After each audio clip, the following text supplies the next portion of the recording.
પ્રધાનમંત્રી નરેન્દ્ર મોદીના જન્મદિવસના ઉપલક્ષે આજથી 2 ઓક્ટોબર સુધી સેવા પખવાડિયાનું ઉજવાશે। બીજેપી દ્વારા દેશભરમાં રક્તદાન શિબિર, સફાઈ અભિયાન, આરોગ્ય કેમ્પ અને વૃક્ષારોપણ જેવા અનેક કાર્યક્રમોનું કરાશે આયોજન।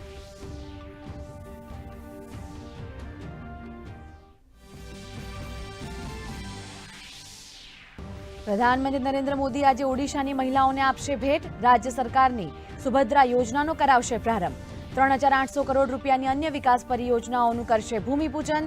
પીએમ આવાસ યોજનાના લાભાર્થીઓ સાથે પણ કરશે સંવાદ।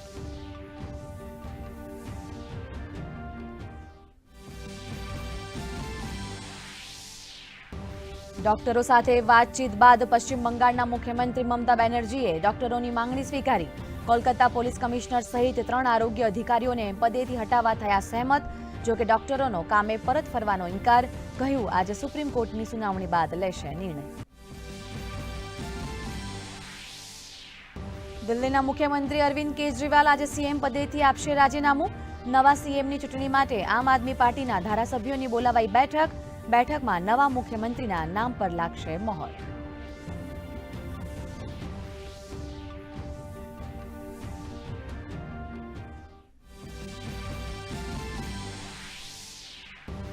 વિધાનસભા ચૂંટણીને લઈ હરિયાણાની ચૂંટણી પ્રચારે પકડ્યો વેગ। ગૃહમંત્રી અમિત શાહ 2 રેલીને કરશે સંબોધન। કુમારી શૈલજા પર અભદ્ર ટિપ્પણી બાદ કોંગ્રેસમાં બબાલ।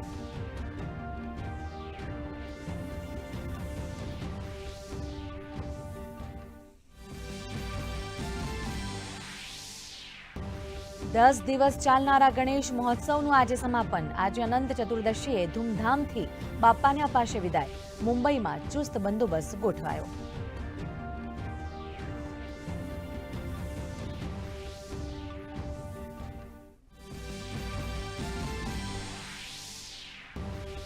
અને એશિયન ચેમ્પિયન્સ હોકી ટીમ સ્પર્ધાની આજે ફાઇનલ મેચ। ફાઇનલમાં ભારતનો ચીન સાથે મુકાબલો।